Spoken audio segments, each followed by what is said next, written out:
Academy से जुड़े हर साथी को मेरा नमस्कार। बहुत बहुत प्यार। सुनील यादव जी ने जैसा बड़े अच्छे शब्दों में आपको शॉर्टकट में समझाया कि इस ऑफर को एक अपॉर्चुनिटी की तरह ले।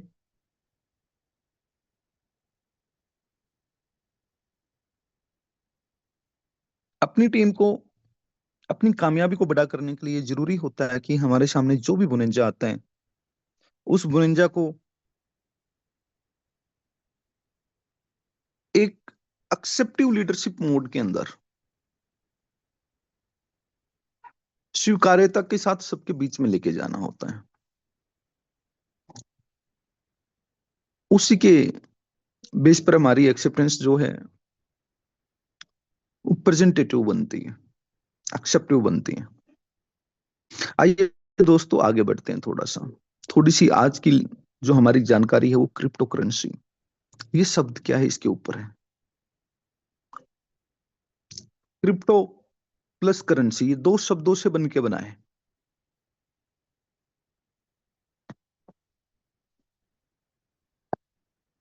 करेंसी क्या होती है इसके बारे में तो मुझे आप लोगों के साथ शायद डिस्कस करने की भी आवश्यकता नहीं है। सदियों का इतिहास रहा है किस तरह से मुद्राएं, सोने के सिक्के, फिर चांदी के सिक्के, फिर लोहे के सिक्के,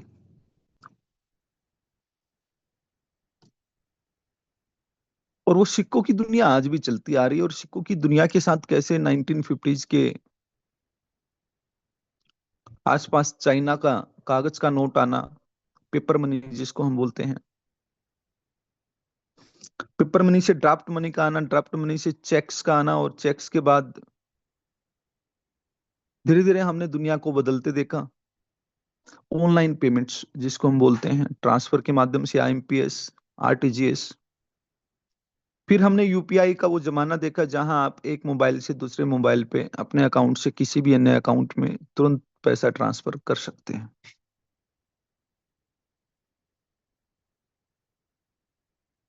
हमने लेने देने की इस प्रवृत्ति को सेंट्रलाइज प्रोसेस और सिस्टम्स के माध्यम से, जैसे कोई भी सेंट्रल बैंक है उसके नीचे दुनिया भर के बैंक है, फिर दुनिया भर की फाइनेंशियल एप्स है, इन सब के द्वारा लेन देन करते देखा। हमने देखा कैसे एक बाउंड्री में रह के काम करती है। इंडियन फाइनेंशियल सिस्टम सिर्फ इंडिया के लिए वैलिड है, अमेरिकन फाइनेंशियल सिस्टम सिर्फ अमेरिका के लिए वैलिड है, Russian financial system only valid for Russia. व्यापार करने वालों के लिए, दुनिया भर की परेशानी देने वाले ये सेंट्रलाइज फाइनेंशियल सिस्टम्स को दुनिया ने खूब यूज किया। भले ही कितनी परेशानी क्यों ना आई हो बिजनेसमैन के लिए, कॉर्पोरेट्स के लिए, क्रॉस बॉर्डर बिजनेस करने के लिए। हमने कितनी दफा ऐसी इमरजेंसीज को देखा इस फाइनेंशियल सिस्टम के अंदर, जब एक पिता फाइनेंशियली अपने पुत्र की हेल्प नहीं कर पा रहा हो। पिता चाहता था कि मेरा बेटा कनाडा में है, वो बीमार है, उसकी तबीयत खराब है, उसको पैसे चाहिए, लेकिन सामने तक खड़ा 3 दिन का पहाड़ जैसा वीकेंड। कितनी प्रॉब्लम में वो बच्चा कनाडा में या फिर जर्मनी में, ऑस्ट्रेलिया में स्टडी कर रहा हो, लेकिन उस पिता की चल नहीं पाई, उसे 3 दिन बाद ही पैसे भेज पाया। ऐसे फाइनेंशियल सिस्टम में, जो कि सेंट्रलाइज फाइनेंशियल सिस्टम बनाया गया ह्यूमन की हेल्प करने के लिए था, ऐसी ऐसी कठोर प्रॉब्लम्स को फेस करना पड़ा। कई बार तो लैक ऑफ फाइनेंस के कारण, पैसों की कमी के कारण, एक पिता पुत्र को या फिर एक पुत्र अपने पिता को वो पैसे नहीं भेज पाया 2 दिन तक, 3 दिन तक, और रिजल्ट खतरनाक रहे, बातें उलझ गई। कई बार जो सिस्टम हमने बनाया होता है उन सिस्टम्स में बहुत से लूप होल होते हैं, वीकनेसेस होती हैं, वीक पॉइंट्स होते हैं। कितना भी इंप्रूवमेंट करते रहो उस समय के साथ, फिर भी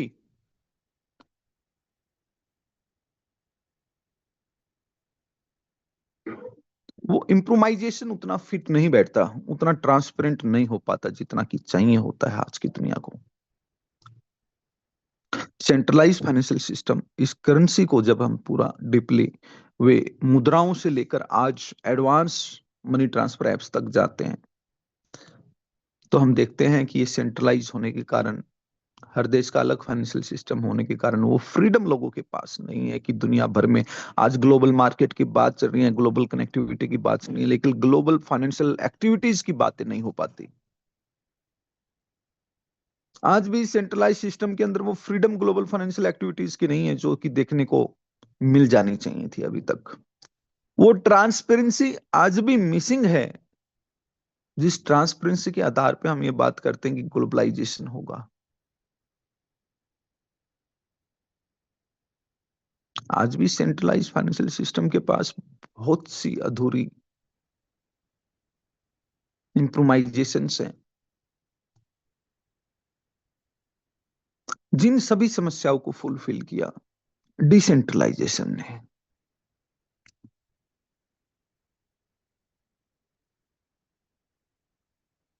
उसी डिसेंट्रलाइजेशन ने, जिसको हम ब्लॉकचेन बोलते हैं, ट्रांसपेरेंसी का ऐसा पैमाना दिया कि जो है उसे कोई बदल नहीं सकता। कितने ही बैंकों को हैक कर लिया गया है, पैसों को इधर से उधर कर दिया गया है, वो फाइनेंशियल लॉसेज लोगों की पॉकेट से ही पूरा होता है या गवर्नमेंट के खजाने से पूरा होता है। लेकिन डिसेंट्रलाइजेशन में हैकिंग जैसी समस्याओं को, साइबर क्राइम जैसी समस्याओं को पूरी तरह से उड़ा दिया गया।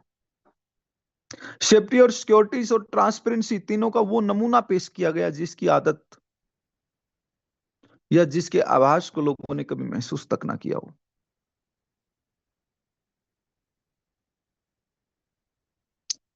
क्रिप्टो, ये शब्द जब करेंसी के साथ जुड़ा तो हैरान कर देने वाली बात थी कि क्रिप्टो से क्या अभिप्राय होता है। क्रिप्टो लिया गया है क्रिप्टोग्राफी। क्रिप्टोग्राफी एक लैंग्वेज होती है, एक एनकोडिंग डिकोडिंग लैंग्वेज होती है, जिस लैंग्वेज में जो दिखता है उसके पीछे कुछ और लिखा होता है। उस क्रिप्टोग्राफी लैंग्वेज को ब्लॉकचेन बनाने में, ब्लॉकचेन की ये पूरी इस डिसेंट्रलाइज दुनिया को उत्पन्न करने में यूज किया गया कि मुझे सुनील यादव जी को मैसेज लिखना है, मैं आपको 100 रुपए भेज रहा हूं। तो वो लैंग्वेज सुनील जी को तो यही दिखाई देगी कि मलिक जी का मैसेज आया कि मैं आपको 100 रुपए भेज रहा हूं। लेकिन पूरी दुनिया अगर ऑन द वे इसको ट्रैक करती है, क्रैक करती है और देखती है कि क्या मैसेज मलिक जी ने सुनील जी को भेजा, तो उस मैसेज का फॉर्मेट होगा क्रिप्टोग्राफी लैंग्वेज में।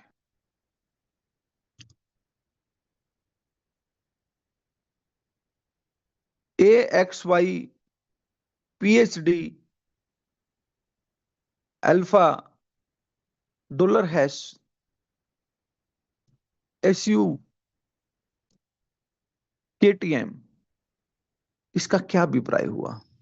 ऐसे शब्द लिखे होंगे जिनके बारे में आप सोच भी नहीं सकते, और सुनील जी को दिखाई दे रहा है कि मलिक जी का मैसेज आया, मैं आपको 100 रुपए भेजता हूं। मतलब जिस व्यक्ति को मैंने, जिस एड्रेस पर मैंने मैसेज भेजा, उनकी प्राइवेट की से ही इसे डिकोड किया जा सकता है, अदरवाइज आप कभी इसे डिकोड कर ही नहीं सकते कि इसका अभिप्राय क्या है।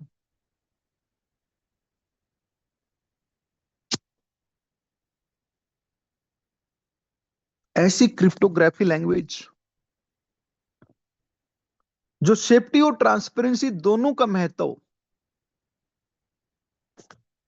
साथ लेके चलती है। वैसे तो इस क्रिप्टोग्राफी लैंग्वेज का जन्म 1975 के आसपास हो चुका था।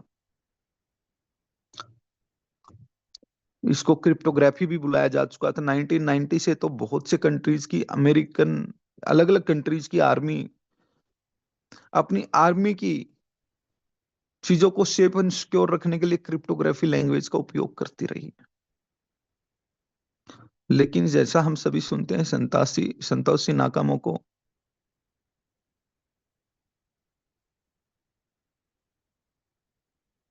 जिन्होंने बिटकॉइन ब्लॉकचेन का इजाद किया, जन्म दिया उसको, फाउंड किया उसको, फर्स्ट टाइम ब्लॉकचेन के अंदर क्रिप्टोग्राफी लैंग्वेज का यूज करने वाले व्यक्ति थे। अब क्रिप्टोग्राफी पे उन्होंने एक टेक्नोलॉजी, एक ब्लॉकचेन क्रिएट की थी, और उस ब्लॉकचेन को जिस पर्पज से बनाया गया था वो था एक डिजिटल करेंसी, एक डिजिटल एसेट्स, एक फ्यूचर करेंसी, एक ग्रोथ करेंसी, जिसका वो चाहते थे आने वाले टाइम में यूटिलिटीज के रूप में लेन देन के लिए दुनिया यूज करे, डिजिटल एसेट्स के रूप में उसका उपयोग करें, उसको होल्ड करें। और देखते ही देखते उस डिजिटल करेंसी को उसने नाम दे दिया क्रिप्टो करेंसी। और उस क्रिप्टोग्राफी लैंग्वेज से, उस डिसेंट्रलाइजेशन पावर से, दोनों से मिलकर जन्म हुआ उस शब्द का, जिस शब्द पे आज हम सब मिलकर काम कर रहे हैं, क्रिप्टो करेंसी। कितनी ही कंपटीशन में आज क्रिप्टो करेंसी दुनिया के अंदर है, लगभग 25 लाख क्रिप्टो करेंसी। और क्रिप्टो करेंसी को भी आने वाले टाइम में प्रकार दे दिए गए। बिटकॉइन जो एक कॉइन के रूप में अपनी ब्लॉकचेन को रिप्रेजेंट करता है, इथेरियम जो कॉइन के रूप में अपनी ब्लॉकचेन को रिप्रेजेंट करता है, लेकिन उनकी जो ब्लॉकचेन है, इथेरियम की ब्लॉकचेन ने एक नई दी दुनिया को एक नई चीज दी, जिसको हम ERC-20 बोलते हैं, प्रूफ ऑफ स्टेक बोलते हैं जिसको। और उस proof of stake ERC-20 blockchain ने दुनिया अपनी मर्जी से, अपने हिसाब से टोकन बनाने की छूट दी। विदाउट ब्लॉकचेन बनाए कोई भी स्मार्ट कॉन्ट्रैक्ट लिख सकता है और कोई भी अपनी क्रिप्टो करेंसी बना सकता है। और ऐसी छूट जब दुनिया को मिली तो दुनिया ने लाइन लगा दी। ट्रॉन ने 4 चांद लगाने का काम किया, सोलाना ने उसको और शिखर पर ले जाने के काबिल बनाया इंडस्ट्री को। हमने देखा धीरे धीरे आती आती ब्लॉकचेन में और भी ब्लॉकचेन आई, और उन्हीं ब्लॉकचेन की दुनिया में जहां एक तरफ लोग ब्लॉकचेन अपनी लेके आ रहे हैं, वहीं दूसरी तरफ बनी बनाई ब्लॉकचेन के ऊपर अपना स्मार्ट कॉन्ट्रैक्ट क्लिक कर लोग टोकन अपने लेके आ रहे हैं। हमने देखा और पहचाना दुनिया को, और उस इंडस्ट्री का जिसका जहां अपार असीमित संभावनाएं लोगों के लिए हमें दिखाई दी, वहां हमने भारत की तरफ से आप सभी लोगों के सहयोग से कदम उठाए और ब्लॉकिस्ता ब्लॉकचेन के रूप में अपने अस्तित्व को प्राप्त किया, शुभारंभ किया एक ब्लॉकचेन की दुनिया में, जहां डिसेंट्रलाइजेशन और ट्रांसपेरेंसी का अद्भुत योग है। आने वाले समय के लिए जहां असीम संभावना ही नहीं, इस डिजिटल एसेट्स को रिमार्केबल, मिराकल फ्यूचर को क्रिएट करने के लिए उपयोग किया जा सकता है। हम सब एक अद्भुत फाइनेंशियल फ्रीडम की तरफ जा सकते हैं। ऐसी डिजिटल एसेट्स को हम आपके बीच में लेके आए, और मुझे बहुत खुशी है कि आप सभी उस डिजिटल एसेट्स को आज समझने के लिए मॉर्निंग में 7 बजे हमारे साथ होते हैं। ब्लॉकिस्ता एजुकेशन एकेडमी ने जो बीड़ा उठाया कि हम हर एक व्यक्ति को क्रिप्टो करेंसी और इसकी टेक्नोलॉजी से संबंधित पूरा ज्ञान सभी को देंगे, उस पर आप सभी खड़े होते हैं। आप सभी साथियों को इसके लिए बहुत बहुत आभार। खुशी है मुझे कि हम टाइम से, हमारे नंबर्स आज बढ़ते जा रहे हैं, और इसको आप जितना ज्यादा हो सकता हो अपने लीडर्स के बीच में बढ़ाइए। ये नॉलेज जो आज दिया जा रहा है, ये रिपीट होना बड़ा मुश्किल है। रिपीट होगा तो पेड होगा, पैसे देकर रिपीट होगा, ये बात ध्यान रखना पूरी कम्युनिटी। इसके लिए बहुत पैसा जो है लोगों को चुकाना पड़ेगा, जो आज आपको फ्री में मिल रहे हैं। आप सभी को बहुत बहुत धन्यवाद आज के जूम सेशन के लिए। और आप सभी से मेरी रिक्वेस्ट है कि कल जिन जिन लोगों ने हाथ खड़ा किया था कि सेकंड बुनंजा जो हमारा अभी चला है विंटर सेशन में, Thailand trip on 5 sandalwood tree, या फिर 5 ब्लॉक चैनल पार्टनरशिप, या 1 डिस्ट्रिक्ट पार्टनरशिप, इस पर आप खड़े उतरने का काम करें। नंबर्स बढ़ाएं, मेहनत करें इस पे। जितने ज्यादा अचीवर होंगे उतना हमारे लिए प्रभावशाली वर्क रहेगा। सभी को मेरा धन्यवाद। Thank you so much.